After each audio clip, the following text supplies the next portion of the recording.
ఏమండి ఎవరండి మీరు? బయటికి రండి, ఎవరిని చూస్తే తప్పుగా అనుకుంటారు. ఏ ఇక్కడి నుంచి చూసేప్పుడు పల్లికి నుంచి చెయ్యి ఊపెప్పుడు ఎవరు తప్పుగా అనుకోరా? ఆ అమ్మాయికి చెయ్యి ఊపితే మీకేంటండి? ఏయ్ ఆ అమ్మాయిని నేనే. నువ్వు కాదే, ఆ అమ్మాయికి జుట్టు బాగా పొడుగ్గా ఉంటుంది.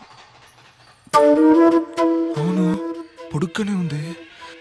ఇక్కడి నుంచి చూస్తే మొహం తెలీదు ఓకే, తల్లికి కూతురికి కూడా తేడా తెలీదా? అమ్మా, మా అమ్మని చూసి చేయుపుతున్నావంట, ఆమెతో చెప్పగలనా నువ్వు నేననుకుని చేయుపుతున్నావని? నేను 8:30కి బయలుదేరుతానంటే 8:15 నుంచి 8:30 వరకు ఇటువైపు వెయిట్ చేసి చూడొచ్చు, లేదా ఇటువైపు ఓ రోజు 8:15 నుంచి 8:30 వరకు వెయిట్ చేసి చూడొచ్చు. అలా కాకుండా ఇక్కడి నుంచి 6 నెలలుగా చేయుపుతున్నావు. నీకోటి తెలుసా, నువ్వు నన్ను చూడడం మొదలుపెట్టిన 4వ రోజే నేను నిన్ను చూశాను. ఇక్కడే నీ బిల్డింగ్ ముందర వెయిట్ చేసే. ఆ తర్వాత అప్పుడప్పుడు ఆ టీ కొట్లో నుంచి దమ్ము కొట్టేప్పుడు చూశాను.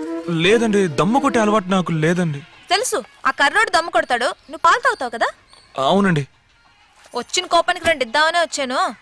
చూడటానికి మంచి అబ్బాయిలా ఉన్నావు, అందుకే తప్పించుకున్నావు. తర్వాత జీతం ఎంత? 9,000. 6వ తేదీ అయినా జీతం కవర్ చింపనే లేదు. డైలీ 5ంటికి అలారం పెట్టింది, నీ మొబైల్లో చూశాను. నాకోసమే కదా. పార్వతి అని ఒక నేమ్ సేవ్ చేసింది, ఆవిడెవరు? మీ అమ్మ. ఏమండి ఎందుకంటే అమ్మకి ఈ విషయం చెప్పడం? అమ్మా, ఆ అమ్మాయి చెప్పింది నువ్వు నమ్మదమ్మా.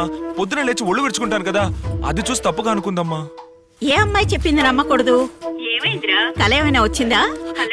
ఏమండి మా అమ్మతో ఏం చెప్పారండి? నేనేం చెప్పలేదు, అంతా నువ్వే వాగేశావు.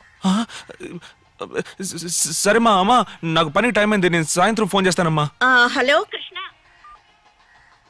ఎవరన్నా చూస్తే తప్పుగా అనుకుంటారంటున్నావు.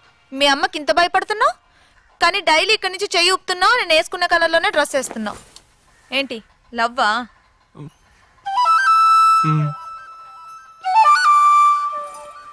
సరే, సాయంత్రం 5ంటికి రాజీవ్ పార్క్లో కలుసుకుందాం. ఏమండి ఏమండి నాకు 7 గంటల దాకా డ్యూటీ ఉందండి. పర్మిషన్ అడుగు. ఏమండి 2 గంటల సేపు పర్మిషన్ ఇవ్వరండి. అయితే లీవ్ పెట్టు. అయ్యో, పనిలో చేరిన దగ్గర నుంచి లీవే పెట్టలేదండి. లవ్ చేయడం మొదలు పెట్టావు కదా, ఇక మీదట మాటికి పర్మిషన్ తీసుకోవాలి. మై మరచిపోయాను, అందాలతో నన్ను తూట్లు పొడి చేసావే.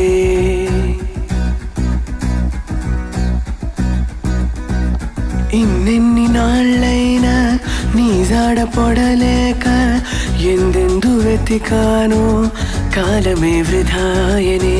పరువాలని వెన్నెన కనలేని నా వేదన ఈ పొద్దు